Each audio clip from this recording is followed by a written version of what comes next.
terutama yang saya sampaikan itu jangan dianggap sebagai sebuah kebenaran yang absolut, ya. Tapi adalah satu kebenaran yang sifatnya relatif dan tentatif. Dan yang nanti akan saya bahas, yang akan saya sampaikan, ini berdasarkan beberapa referensi. Ini saya tunjukkan dulu referensinya. Ini ada buku judulnya Dharma Gandul tulisannya. Nah, ini ada buku Dharma Gandul. Kemudian ada buku judulnya Agama Jawa. Nah, terus ada ini Induk Ilmu Kejawen. Nah, yang terakhir ada buku Atlas Wali Songo. Nah, kita nanti lebih tepatnya akan melakukan diskusi buku, ya. Jadi saya menyampaikan apa yang ada dari buku-buku ini. Kemudian nanti Pak Aska akan menyampaikan dari sudut pandang sejarah mainstream dengan buku-buku yang super tebal, terutama dari bukunya Mas Thomas Stanford Raffles ini, ya, History of Java, yang tebal sekali, ya. Jadi ngeri juga, ya.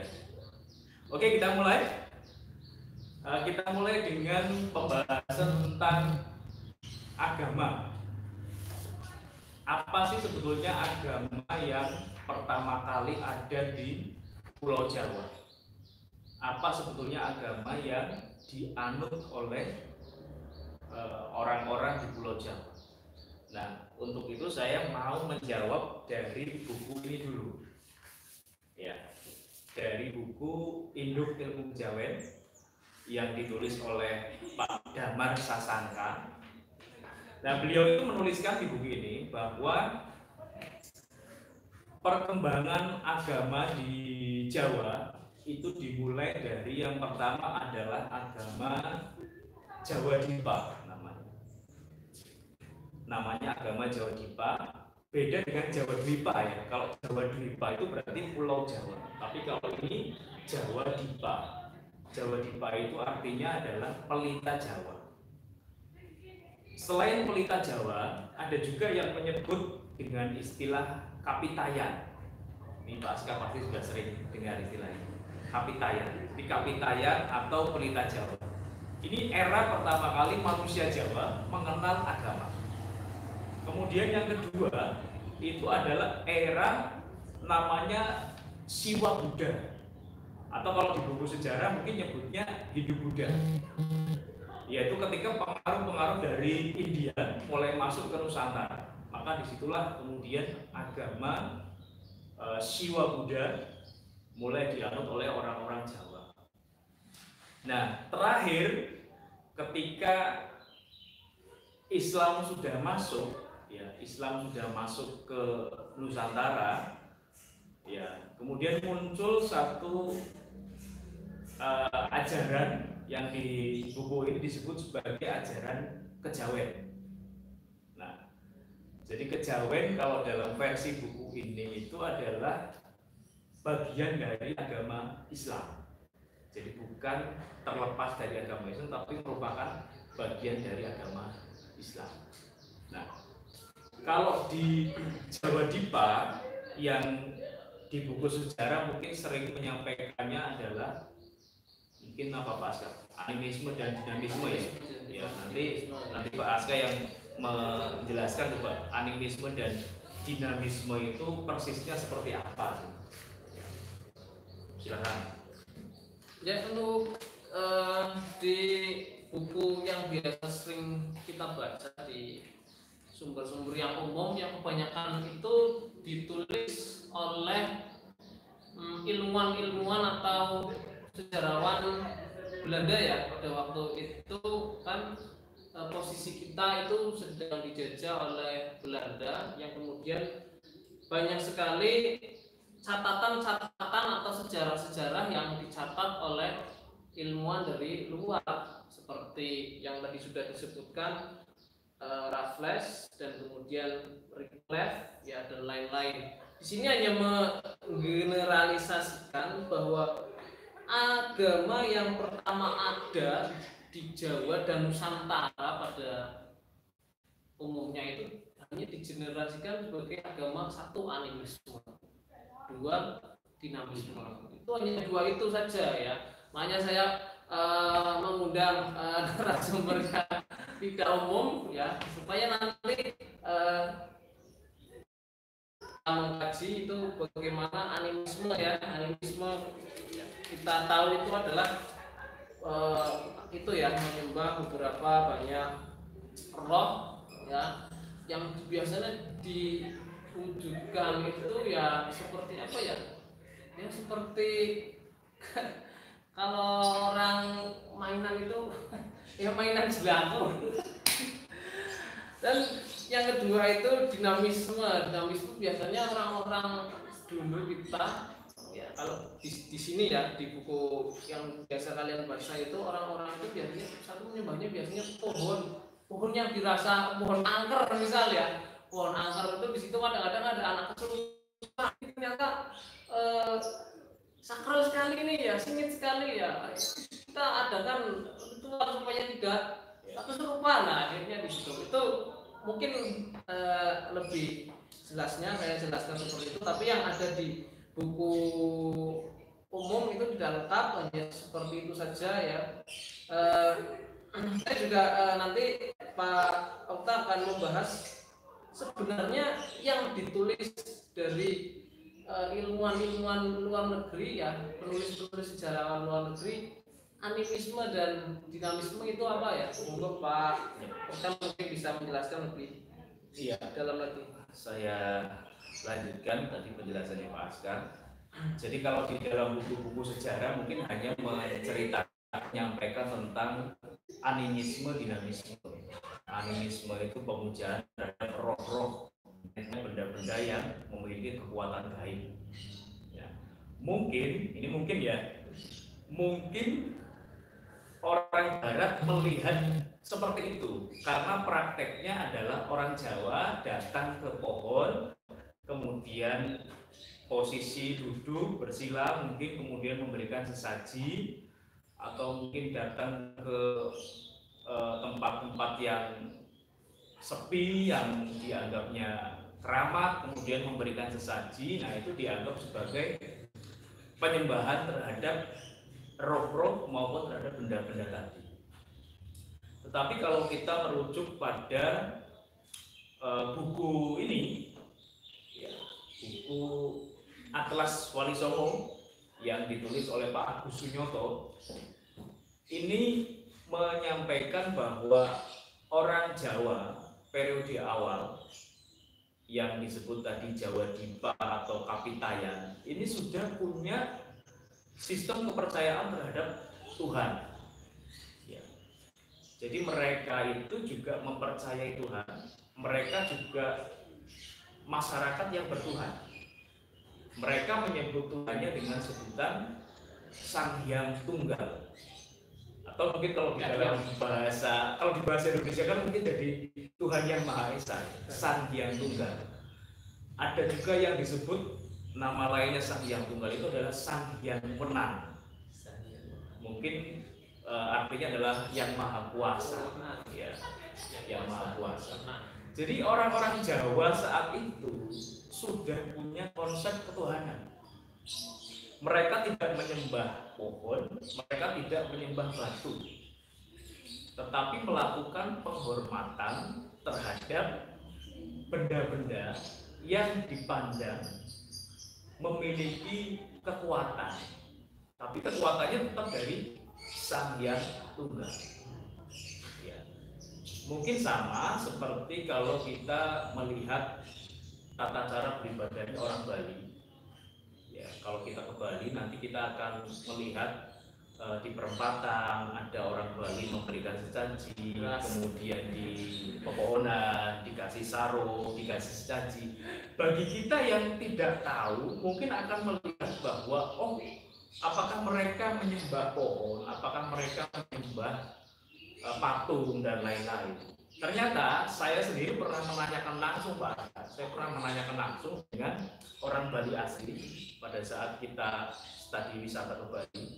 saya tanya ke tour guide-nya, apakah mereka menyembah pohon, mereka menyembah patung dan lain-lain? Jawabannya tidak. Ya. Mereka menyembah Hyang Widi. Ya. Jadi Tuhan mereka ada sendiri. Yang mereka lakukan ketika memberikan sesaji itu hanyalah sebuah bentuk penghormatan saja. Ya. Jadi bukan sebuah penyembahan, tapi satu penghormatan. Dan ini saya kira sama dengan ketika orang Barat melihat manusia Jawa awal tadi, dilihatnya seperti menyembah batu, menyembah pohon dan lain-lain. Padahal mereka sudah punya kepercayaan tadi terhadap Sang Hyang Tunggal. Ini mungkin seperti ini ya persoalannya. Makanya kan ketika di buku-buku sejarah hanya disebutkan bahwa mereka penganut animisme dan dinamisme seperti itu. Nah, nanti silakan untuk teman-teman lebih kritis lagi, boleh untuk mencari referensi yang lain, ya. Silakan mencari referensi yang lain, ya, yang selain ini. Nah, ini kebetulan bintang tamunya sudah datang ini, ya. Silakan Pak Reza langsung bergabung bersama kami. Ya, ini ada Pak Reza yang ahli. Oh ya, ini untuk anak-anak barangkali ada beberapa pertanyaan, ya, beberapa pertanyaan yang bisa Anda tanyakan kepada narasumber. Tanya ke bintang tamu juga boleh, nggak apa-apa. Langsung ditanya Pak Reza. Ini kenapa baru datang Pak? Barangkali mau tanya.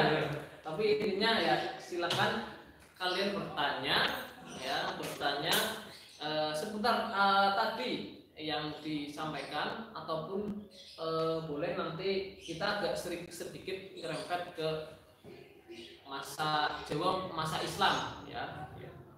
Karena ini KBM kita saya khususkan untuk kelas 10, ya. Kita di RPP itu sebenarnya judulnya itu Islamisasi dan Silang Budaya Pak Ustaz, Pak Reza, ya. Jadi tapi biar menarik, ya, saya kasih judul dengan narasumber kesepakatan kita kasih judul apa tadi, agama pertama orang Jawa, ya, itu. Jadi silakan dari kelas 10 yang akan mau bertanya, ya, silakan langsung live chat saja, ya. Ini yang sudah bergabung berapa Pak?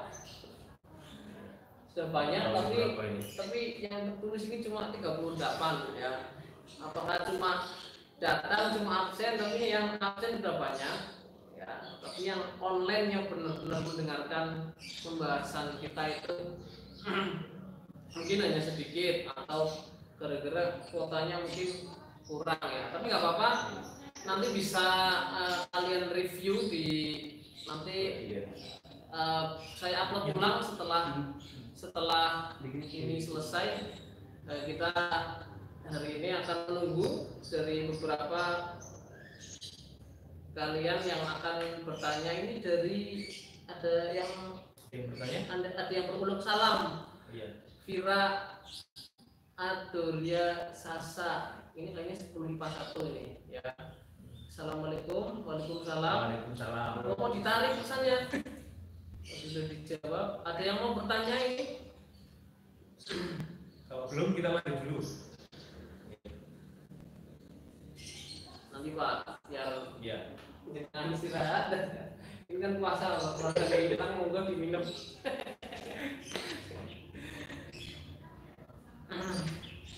Ya silakan, ya.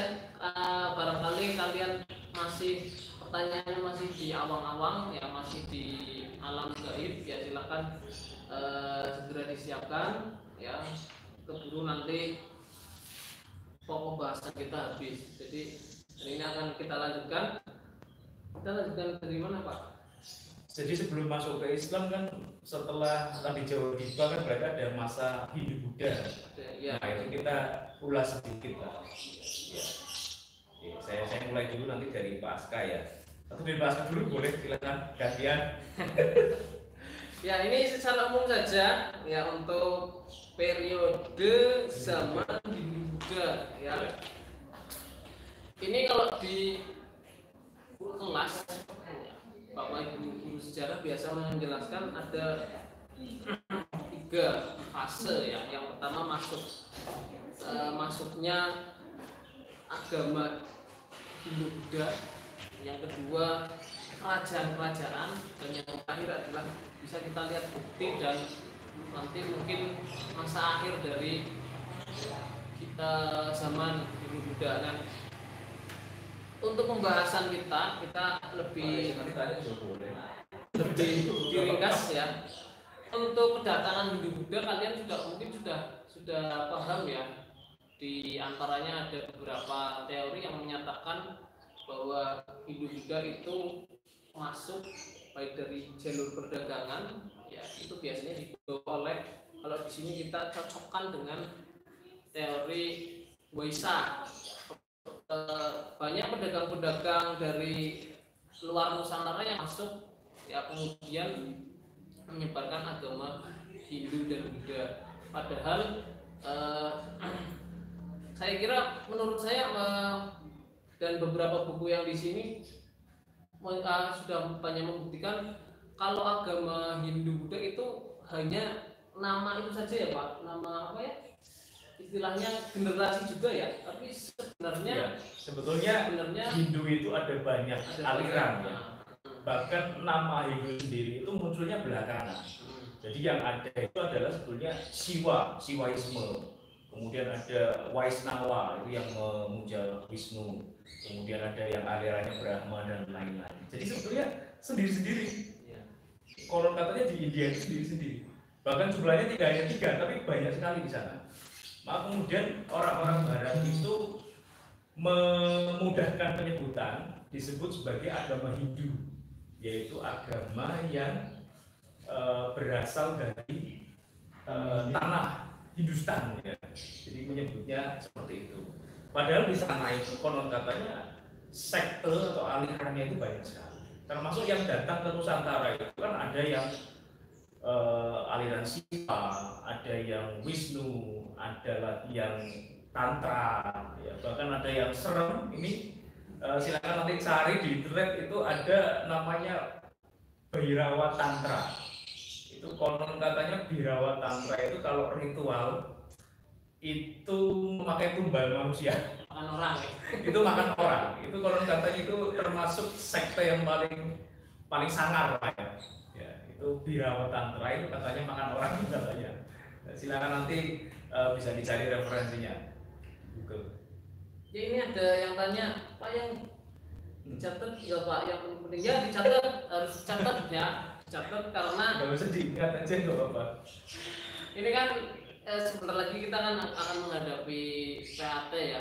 Ini juga nanti bagian beberapa wawancara dengan narasumber saya akan jadikan soal, jadi silakan dicatat ya. Terutama tadi yang materi Hindu Buddha itu kan ada yang materi dari semester 1 ya. Nah, itu silakan dicatat. Dan kemudian silakan yang mau ada pertanyaan seputar tadi yang sudah dibahas tentang agama awal di Jawa ya, yang sebelum kita lanjut untuk membahas apa Pak berarti? Ya masih tentang ya, masih tentang Hindu Buddha ya.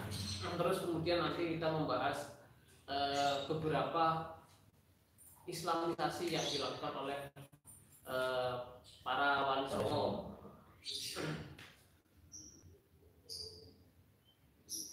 Belum ada yang bertanya. Ya, lanjut aja Pak. Belum ada yang bertanya.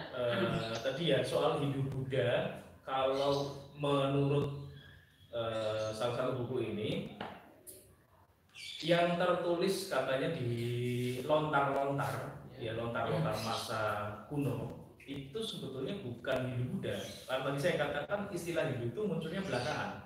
Yang memberikan label itu adalah orang-orang Barat. Jadi yang dikenal di lontar-lontar di Nusantara itu tulisannya adalah Siwa Buddha. Istilahnya adalah Siwa Buddha, yaitu aliran Siwa dan Buddha. yang masuk ke Nusantara. Salah satu kerajaan yang menganut Siwa Buddha itu adalah Majapahit. Dan di Majapahit itu unik. Ya. Kalau di sejarah mungkin Majapahit disebut sebagai kerajaan Hindu ya. Iya, Hindu ya, Majapahit kerajaan Hindu. Tapi kalau di buku ini Majapahit itu disebut sebagai kerajaan yang menganut Siwa Buddha. Jadi dua-duanya. Jadi di kerajaan itu selalu ada pendeta Siwa dan pendeta Buddha. Ketika melakukan satu ritual atau upacara, itu dua-duanya selalu hadir, dua-duanya selalu dipersilakan untuk memimpin. Jadi dua-duanya disatukan bahkan oleh Majapahit. Konon katanya selain Siwa Buddha juga ada budaya yang asli dari Jawa. Jadi Siwa Buddhanya versi Majapahit itu adalah hasil sinkretisme antara budaya asli Jawa. Apa itu sinkretisme? Sinkretisme itu berarti percampuran ya, kolaborasi lah ya. Campuran antara budaya Jawa asli dengan ajaran Siwa dengan ajaran Buddha. Ya. Bahkan kalau di buku ini orang-orang dulu menyebutnya hanya sebagai ketika ditanya agamanya apa, mereka nyebutnya wong Buddha atau wong Jawa Buddha. Wong Jawa Buddha itu berarti bayangan kita kan wong Jawa Buddha itu berarti orang Buddha. Nah, lebih kental budayanya. Ya, tapi ternyata bukan. Wong Jawa Buddha itu adalah Siwa Buddha yang dimaksud. Ya, yaitu Hindu dan Buddha yang melakukan ayat yang terjadi sinkretisme. Nah, yang paling kental ya contohnya itu salah satunya di kemarin saya diskusi sama Pasca di Gunung Bromo, suku Tengger. Jadi suku Tengger itu unik. Dulunya itu mereka itu ketika ditanya jawab mereka orang Jawa Buddha. Kemudian pemerintah merasa bahwa oh berarti orang Buddha. Kayaknya mereka dimasukkan ke dalam golongan orang Buddha. Tapi ternyata mereka nggak kenal Siddhartha Gautama. Mereka nggak kenal doa-doa Buddha. Malahan kemudian yang lebih dekatnya itu malah ke Hindu. Ya, sampai akhirnya kemudian datang orang Hindu atau pendeta Hindu dari Bali yang menuju ke Tengger melihat ritualnya orang Tengger itu seperti apa. Dan ternyata memang dekat dengan Hindu Bali. Maka sejak itu kemudian diputuskan ya sudah berarti orang Tengger ini masuk ke dalam Hindu Bali. Hindu Bali ya. Hindu. KTP kan Hindu. Iya, KTP-nya Hindu.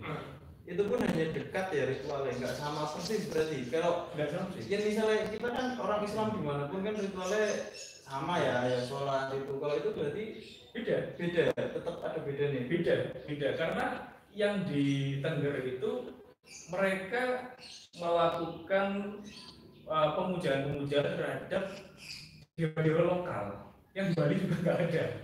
Ya, jadi dewa-dewa lokal yang di Bali nggak ada. Jadi sangat unik, ya, sangat unik. Sehingga ya meskipun banyak perbedaan, tapi ya samanya juga banyak lah, terutama untuk ritualnya, sesaji dan lain-lain. Maka kemudian mereka masuk ke agama Hindu. Ya Pak, ini ada Ya. pertanyaan dari Vira ya. Vira 10 MIPA 1 ya. Vira apa viral? Vira Adoria Sasa. Assalamualaikum warahmatullahi wabarakatuh. Waalaikumsalam warahmatullahi wabarakatuh. Mau tanya Pak, saya pernah mendengar kejawen. Tapi Ya. saya dengar itu tentang persembahan dengan sesaji dan perhitungan hari. Apakah kejawen itu hanya identik dengan dua-dua hal itu, Pak? Iya. Monggo. Oke, pertanyaan yang menarik. Ini saya jawab dari buku ini ya. Jadi yang ngomong bukan saya, tapi penulis buku ini. Ya, wis. Cari aman. Jadi penulis buku ini. Ya, kejawen itu saya dulu berpikir begini, Pak Rizal. Saya dulu berpikir itu kejawen itu adalah satu aliran yang bertentangan, dalam tanda kutip bertentangan dengan agama Islam. Atau saya dulu melihat kejawen itu adalah semacam apa ya, orang yang KTP-nya Islam, tapi dia nggak melakukan sholat, nggak melakukan puasa, sementara mereka melakukan persembahan sesaji dan lain-lain. Identiknya itu katanya kita ini. Iya, saya dulu juga memandangnya begitu. Tapi saya beda. Oh beda. Ya, betul, jelaskan dulu, Pak. Ya, dulu sampaikan dulu. Jadi kan gimana?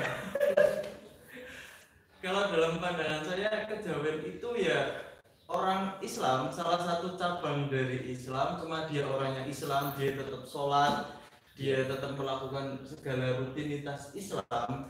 Hanya ada tambahan, dia masih percaya dengan segala sesuatu yang unik.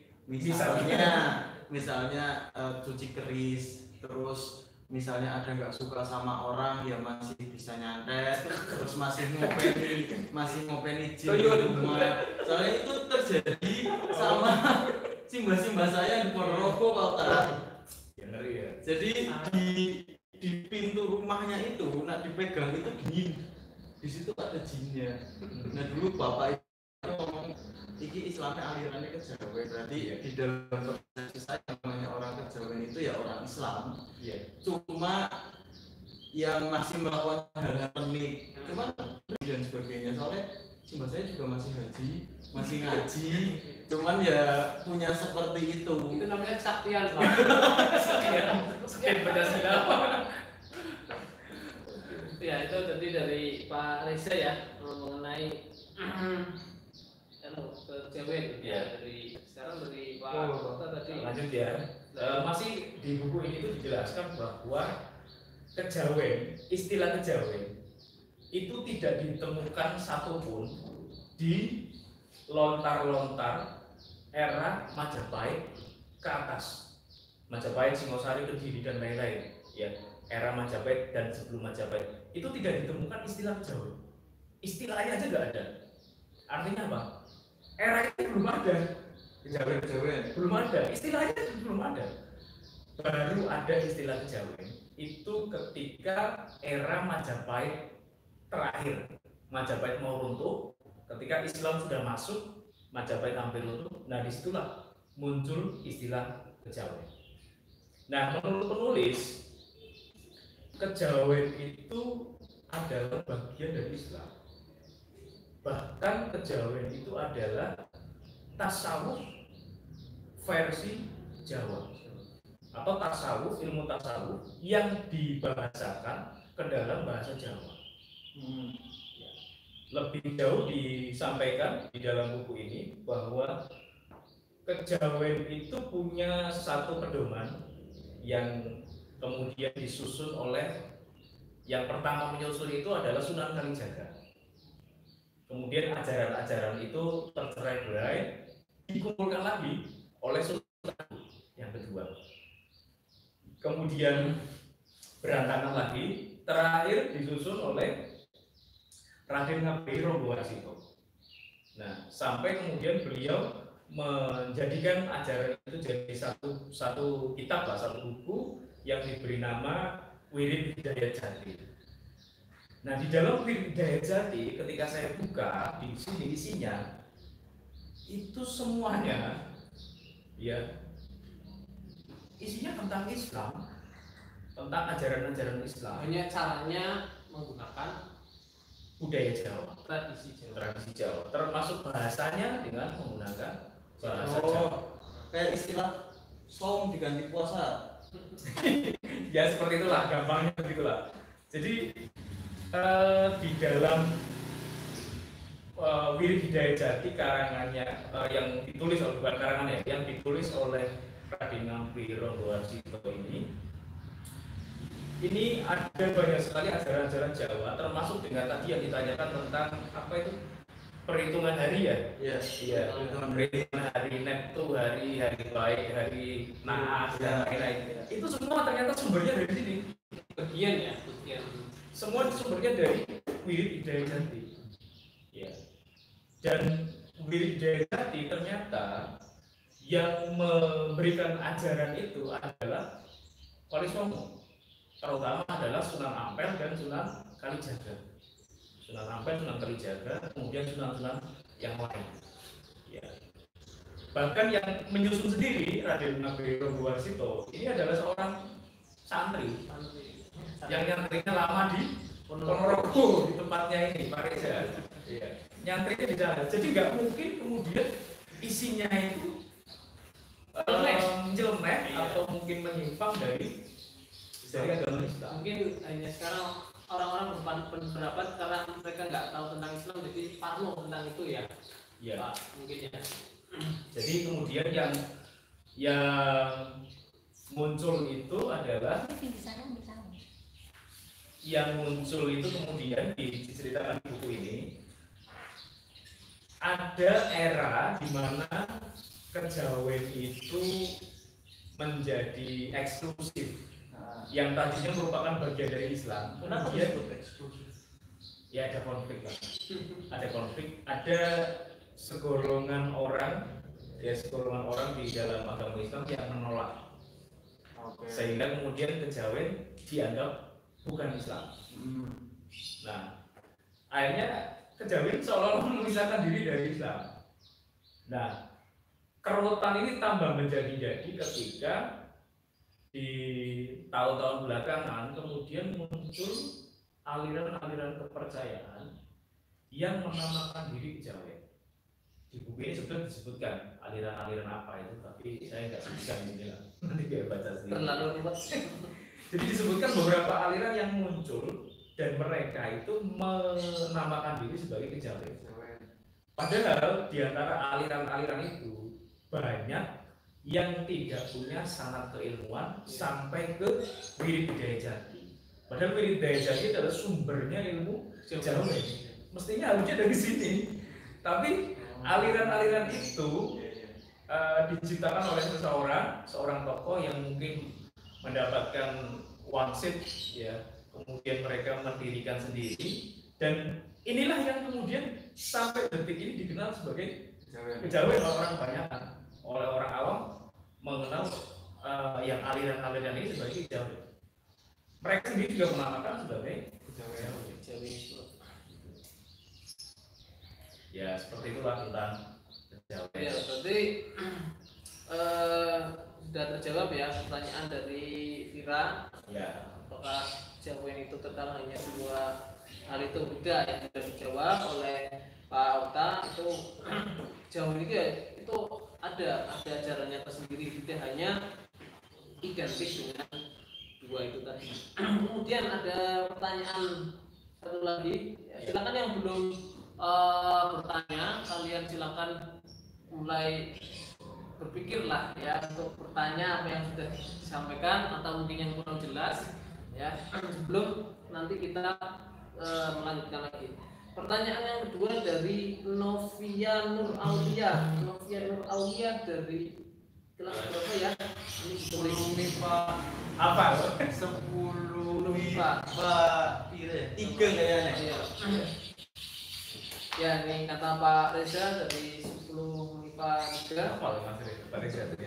Berat apa ngaji soalnya? Otak kiri itu Apa nama ya? kapal. Nah, ini pertanyaannya tadi Pak Okta menjelaskan bahwa sajen itu merupakan bentuk penghormatan. Selain menggunakan sajen, apa cara lain untuk penghormatan? Maksudnya selain apa tadi sajen, apakah ada untuk cara penghormatan yang lainnya, Pak? Nah, ini kalau ini saya mengacunya ke buku ini nih. Atlas Wali Songo. Atlas Wali Songo, tulisannya Pak Agus Nyoto, itu dikatakan bahwa untuk orang-orang biasa, orang-orang awam di agama Kapitayan, itu mereka ritualnya hanya memberikan sesaji, ke beberapa tempat tertentu. Tetapi untuk para pemuka agama Kapitayan, mereka punya ritual tersendiri, semacam sholatnya orang Kapitayan. Ini ada Mas. Jadi mereka itu punya satu bilik untuk mereka ibadah. Tapi ini khusus pemukanya, khusus pemuka agama Kapitayan, yaitu namanya sanggar, ya namanya sanggar. Tempat mereka melakukan ibadah. Ibadahnya dijelaskan di sini agak mirip sama kita sholat. Ada mengangkat tangan, kemudian ada, tapi saya nggak tahu posisi sedekapnya seperti apa. Yang jelas ada sedekapnya, ada duduknya, ada sujudnya juga. Ya. Dan mereka juga mengenal bahwa menurut mereka yang mengajarkan agama ini adalah sosok yang kita sering dengar di wayang. Semar. Menurut mereka Semar yang mengajarkan ajaran Kapitayan ini adalah Semar. Jadi Semar itu seperti nabi lah menurut pemahaman mereka. Ya. Jadi selain dengan sesaji ada dilakukan ibadah yang tadi, yang mirip sholat lah, Ya. Tapi Semarnya itu bukan sebagai Tuhannya, berarti? Bukan. Tuhannya mereka sebut sebagai Sang Hyang Tunggal atau Sang Hyang Wenang. Sang Hyang Tunggal ya berarti yang Maha Esa. Ya. Tidak pernah ada cerita yang menyebutkan kenapa kok lewatnya Semar, kenapa Tuhannya tidak turun langsung. Oh itu. Ya saya kira sama seperti Islam dalam agama-agama yang lain. Di dalam Islam kan juga ada nabi yang memberikan ajaran Islam kepada kita. Di Nasrani juga ada, di Yahudi juga ada seperti itu. Berarti Semar itu sebagai sosok nabi. Menurut mereka seperti itu. Ya. Ya itu berarti sudah terjawab ya. Mungkin ada pertanyaan lagi dari Pak Riza, mungkin barangkali mau Masih penasaran nama Semar itu? Semar. Berarti kan misalnya Semar itu dimasukkan ke dalam konsep nabi di agama Islam. Iya. Berarti sedangkan nabi itu kan juga sama-sama manusia. Cuman derajat keimanannya berbeda. Itu berarti Semar itu juga manusia juga. Iya. Aslinya manusia juga. Ya berarti ya. Atau cuman selama ini kan saya tahunya itu cuma wayang ya. Wayang 5 itu kan. Yang wayang itu kan berarti bukan orang. Atau gimana itu Pak? Dibayar. Ya kalau Jadi konflik tersendiri. wayang yang kita tonton sekarang itu kan hasil modifikasi dari Sunan Kalijaga ya Mas. Artinya jauh sebelum itu tokoh Semar sudah ada. Ya, jadi tokoh Semar itu sudah ada jauh sebelum agama Islam masuk. Di Kapitayan mereka sudah mengenal Semar. Ya. pertama itu pengaruhnya dari India itu ya Pak. Jadi di buku yang sama ini, di buku Atas Wali Songo bahkan dikatakan ada 2 yang namanya Semar itu menyebarkan agama di Jawa. Iya. Sementara yang namanya Togo, saudaranya Semar, itu menyebarkan di luar Jawa. Oh, berarti ada. Dan di sini disampaikan juga Semar itu asalnya dari mana? Dari mana? Dari benua yang hilang, apa itu namanya? Atlantis. Nah itu dari sana. Atlantis berarti dari Afrika Utara berarti. Saya malah nggak tahu itu. Ya, tapi di sini dikatakan Semar itu asalnya dari benua yang hilang. Yang hilangnya itu karena banjir besar, kemudian menenggelamkan. Ya. Nah kemudian Semar dan pengikut-pengikutnya itu datang ke Jawa. Ya. Yang Semar ke Jawa, yang Togo ke luar Jawa. Itu di buku Atlas Wali Songo. Ya itu berarti sih mengenai bentuk penghormatan yang tadi ternyata ada tambahan dari melakukan Semar sebagai utusan dan sebagai nabi itu ya yang diversikan oleh orang-orang kepercayaan kejawen. Bukan kejawen, Kejawen. Kapitayan. Kapitayan. Iya. Itu. Biasa dengan istilah seperti itu jadinya agak kesulitan lah. Ya ini ada pertanyaan lagi dari Ratna Anjani. Ya. Saya mau tanya, Singu Buddha itu apa? Singu Buddha. Siwa Buddha maksudnya tadi yang saya sampaikan. Iya, Siwa mungkin ya. Siwa Buddha. SYIWA. Siwa Buddha. Siwa Buddha itu apa? Nama orang atau gimana? Siwa ya, bukan Simu ya. Bukan, Mungkin Siwa. Tulisannya Tipo. Siwa mungkin. Ya, monggo. Ya, Siwa Buddha itu ya kalau di sejarah, di buku sejarah dikatakan Hindu Buddha. Sama aja. Tapi kalau di buku-buku ini dikatakan Siwa Buddha. Jadi gampangnya ya Hindu aliran Siwa, Hindu yang memuja Siwa. Makanya disebut Siwa. Ya, berarti kalau di Islam itu sendiri, kalau ajaran kita itu seperti mazhab ya Pak. Ya, seperti itulah. Imam Syafi'i, Imam Nawawi, ya, terus Imam Maliki, ya, itu mungkin yang dimaksud. Kalau di agama Hindu Buddha ada mazhabnya tadi, mazhab Siwa, mazhab Wisnu, mazhab Brahma, ya, ada Tantra, macam-macam lah. Jadi seperti nama aliran sektarian, ya, itu mungkin yang dimaksud. Terus pertanyaan selanjutnya dari Muhammad Yusuf Ridoka. Yusuf. Sini bocah ganteng.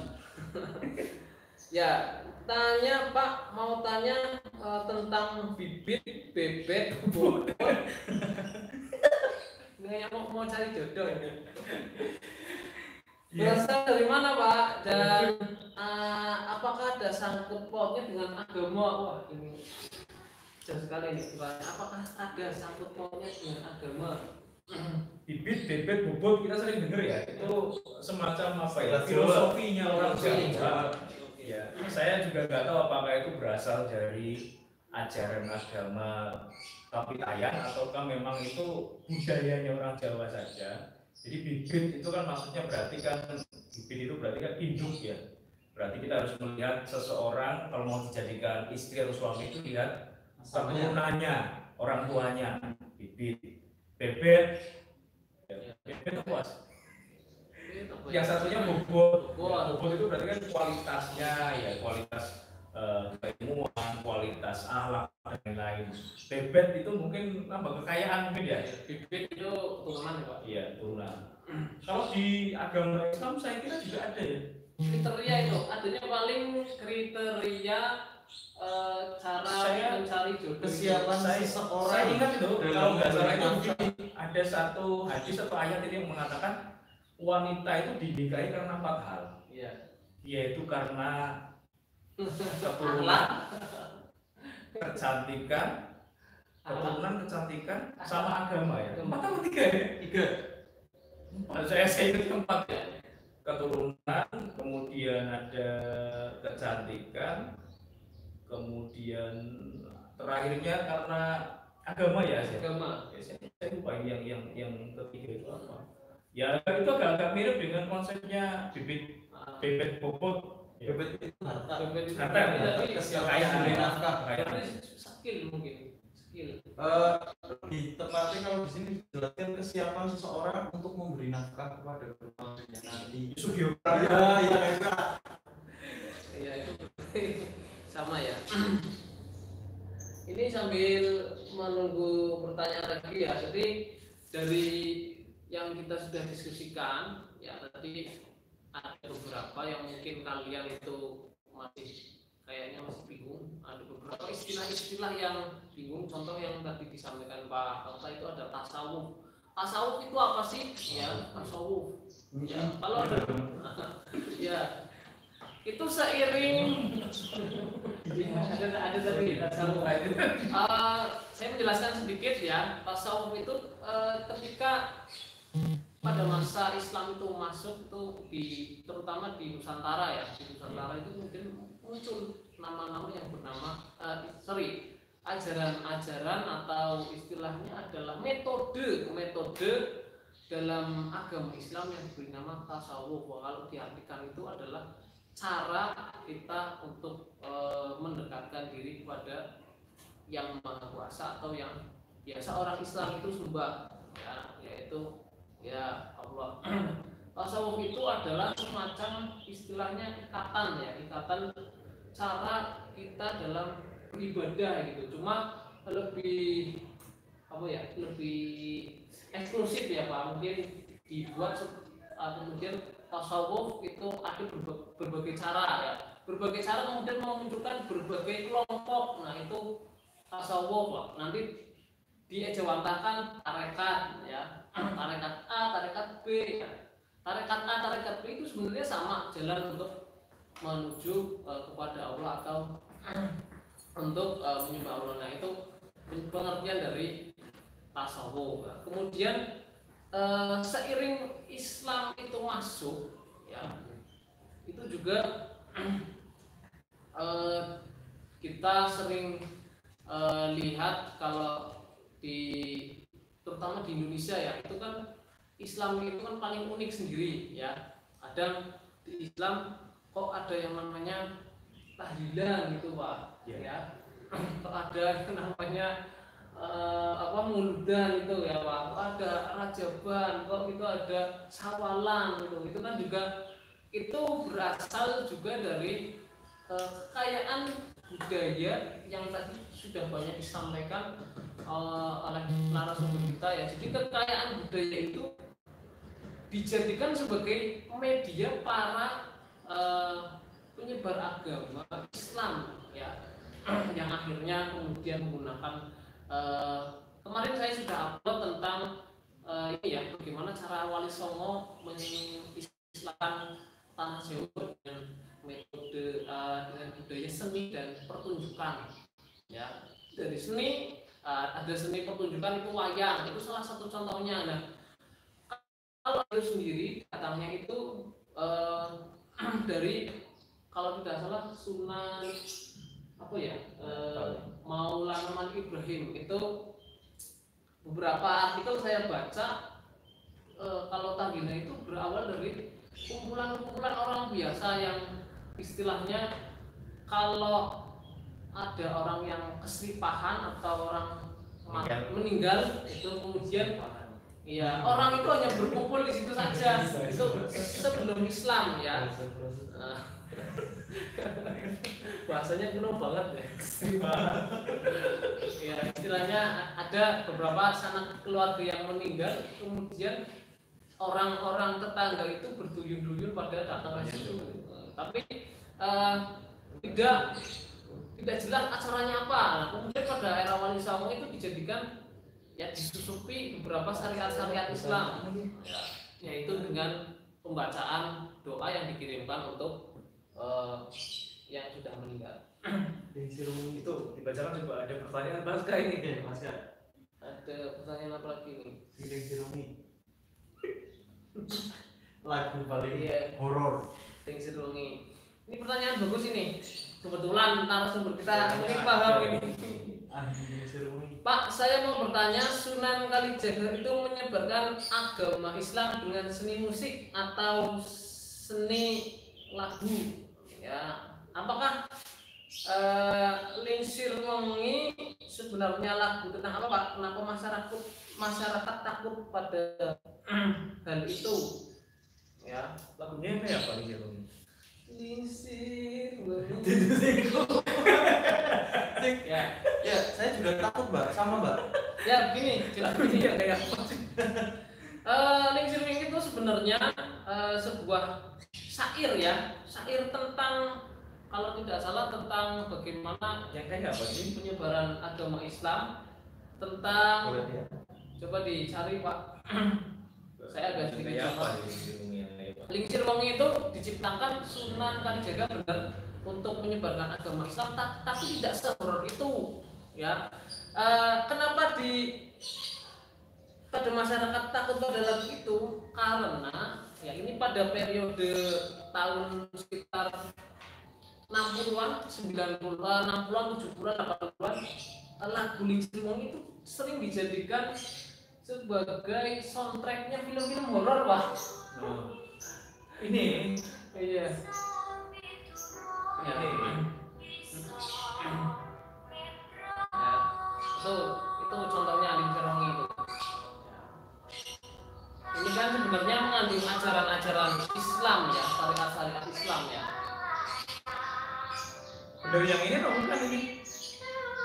Yang dimaksud ya, itu yang ini bukan? Ini Pak. Jangan bukan. Cuman ada beberapa versi musik kalau ada yang pakai gamelan tok, ada yang terus akhirnya jadi lagu campur sari. Sing medeni gue sih nganggo gamelan tok. Iya itu berarti instrumen ya. Jadi gini, kalau di buku ini memang ada berbagai macam kidung ya, istilahnya itu kidung, kidung atau lagu lah, ya, kidung.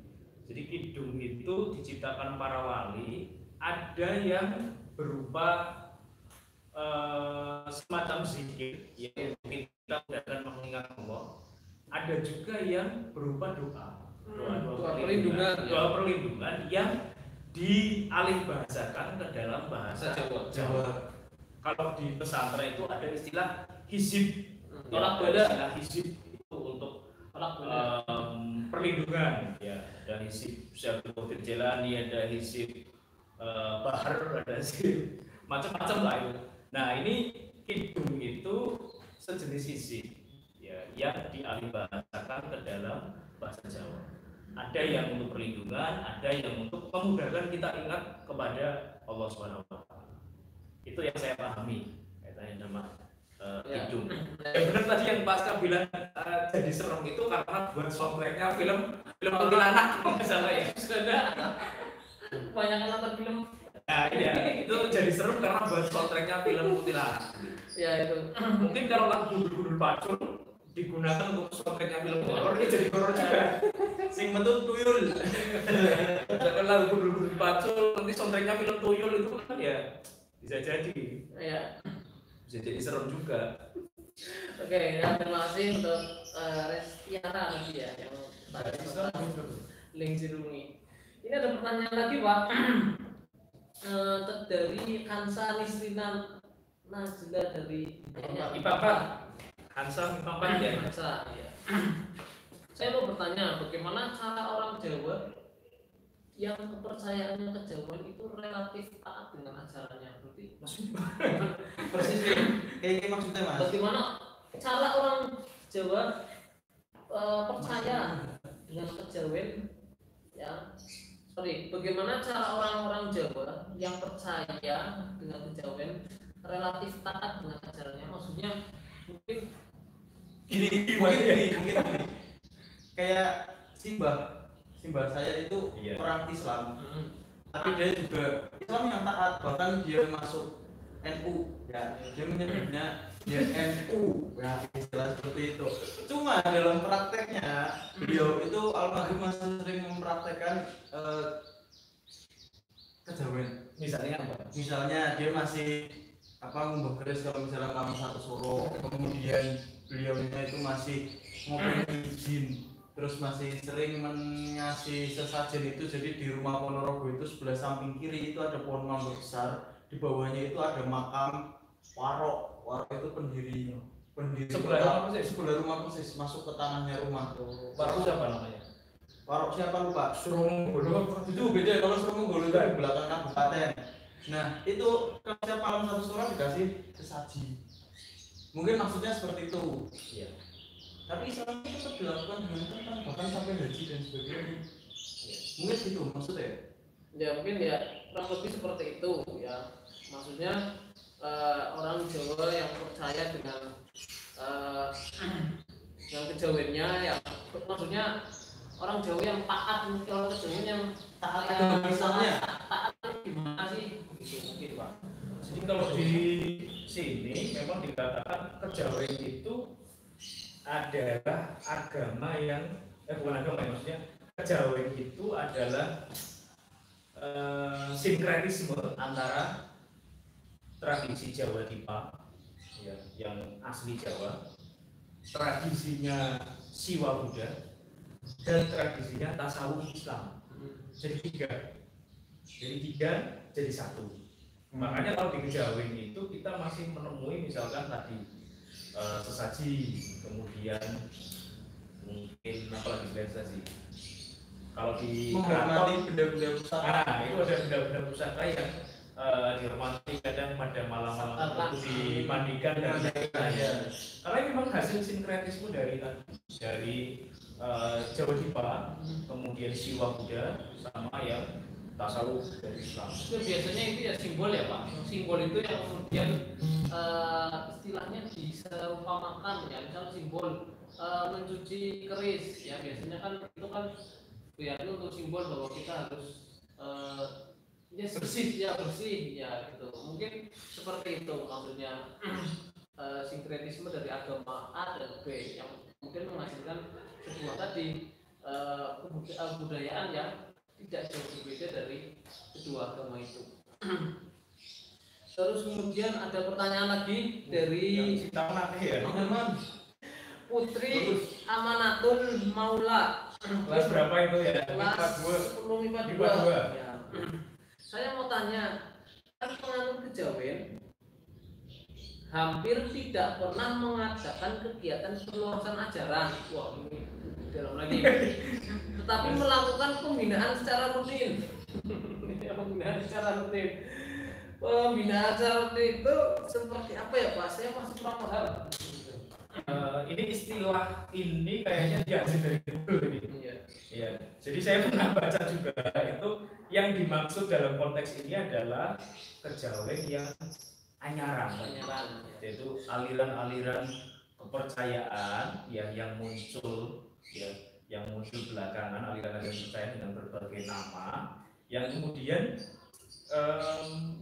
kalau sekarang boleh ya di kolom KTP ya, di kolom KTP boleh ya, aliran kepercayaan. Oh boleh kepercayaan. Nah itu ini yang dimaksudkan itu.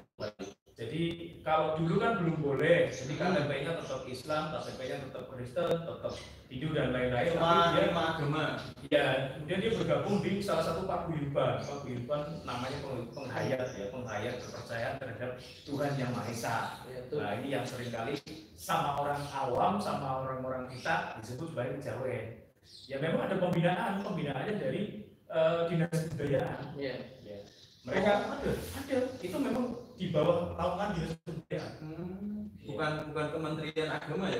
Bukan, maksudnya bukan ke Kementerian Agama tapi ke dinas kebudayaan yang aliran kepercayaan dulu ya. Dulu. Sekarang saya nggak tahu. Sekarang setelah masuk ke KTP, sekarang kan boleh kan nyatakan di KTP. Ya kita dalam itu. Sekarang nggak tahu apakah masih di bawah naungan Kementerian Kebudayaan ataukah sudah masuk ke Kementerian Agama. Maka saudara berniat mengganti Islam? Ya itu berikutnya dari ini disebut lagi nih pertanyaan, bagaimana jika perbedaan cara bertasawuf bukan pertikaian antar golongan, bagaimana cara menghadapinya? Ya boleh saja. Ya gini Mas, ini gantian tak jawab karena mungkin Pak narasumbernya nanti istirahat dulu, ya nanti jawab pertanyaan lain kita ganti-ganti ya Pak supaya tidak capek. Di puasa ini nggak ada wedang, biasanya ada kopi nih. Di selainnya kita minum es teh.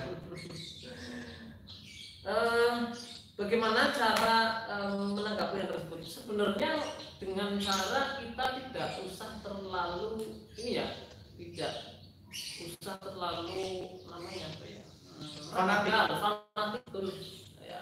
Tasawuf kan hanya metode dari beberapa ulama ya, yang digunakan pada masa Islam masuk untuk lebih menyebarkan agama Islam. Jadi kalau misalnya ya yang mau percaya tapi ya silakan, ada dasarnya, ada pengejawantahannya dari Quran dan Sunnah. Kalau yang tidak percaya juga tidak apa-apa karena itu merupakan ijtihad saja ya. Jadi kalau ijtihad itu berarti seperti usaha para ulama dalam menciptakan sebuah ini ya beribadah ya, ilmuwan ya, seperti Mu'az bin Jabal itu yang menemukan cara sendiri dalam menentukan hukum ya.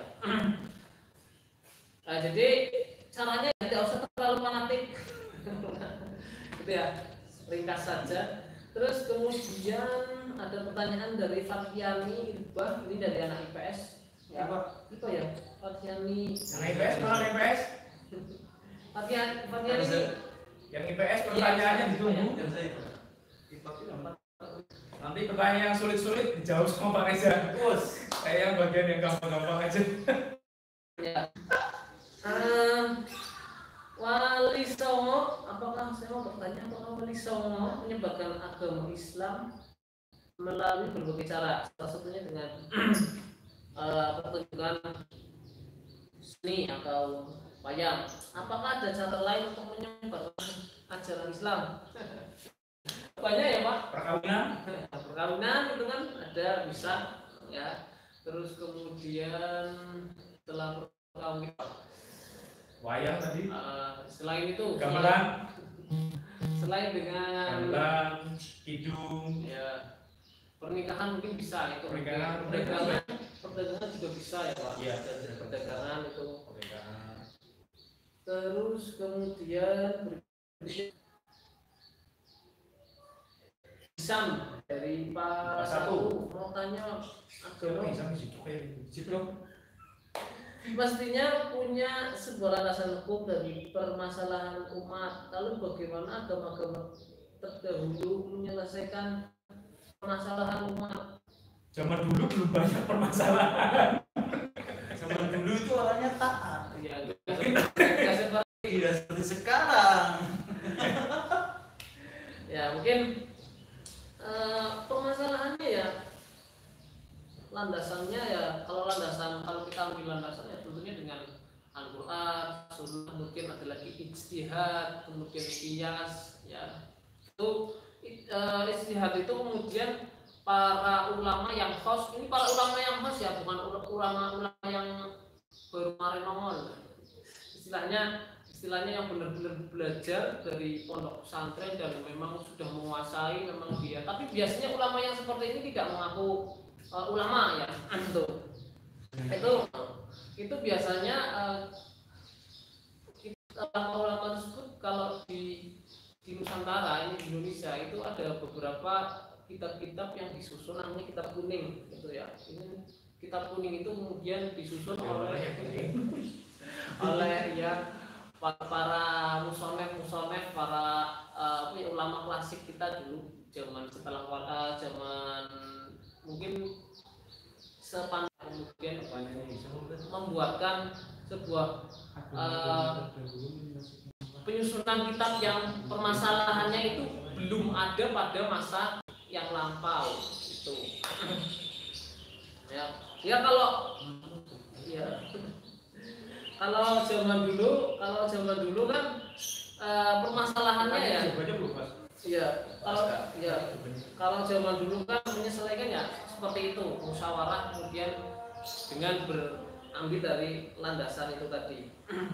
Kemudian Tiffany tadi atasnya bisa.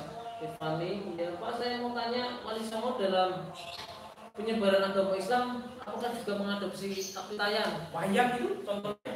Wayang itu kan dari budaya yang sudah ada di Jawa. Ya. Artinya bukan dari Persia, bukan dari Gujarat, bukan dari Timur Tengah. Ya. Jadi para wali menggunakan kebudayaan yang ada di Nusantara, di Jawa, kemudian disisipkan dengan nilai-nilai keislaman. Termasuk perwujudan Semar dalam wayang tadi itu. Termasuk perwujudan Semar dalam wayang. Bukan hanya Semar, cerita dalam wayang itu juga adopsi dari cerita-cerita yang sudah ada Di masyarakat pada saat itu sudah ada. Contoh tentang Serat Dewi Ruci, Serat Dewa Ruci itu juga cerita yang ada di zaman sebelum Islam datang.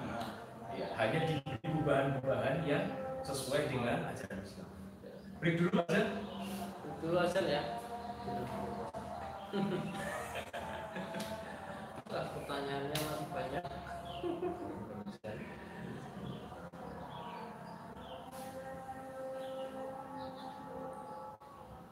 Break azan dulu.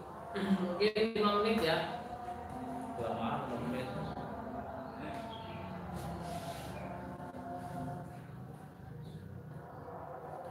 Nanti pertanyaan stop sampai sidang ya. Ini pertanyaan terakhir sudah.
Lanjut Mas kan?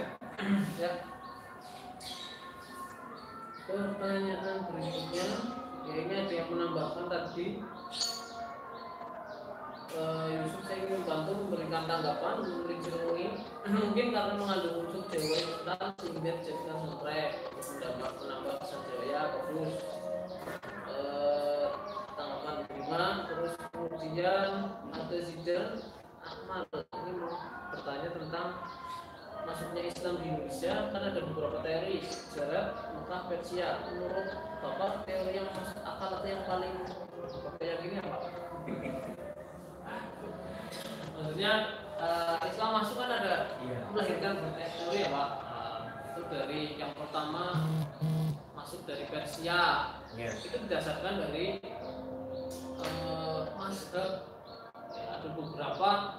Kalau di Persia itu kan mazhabnya Syiah ya pada saat itu. Nah, pada awal mula masuk Islam di Sumatera itu banyak sekali orang yang bermazhab Syiah menurut teori ini, yaitu kenapa dimasukkan ke situ. Kemudian teori yang dari Mekah ya ini ada beberapa teori yang dari Arab ini ya.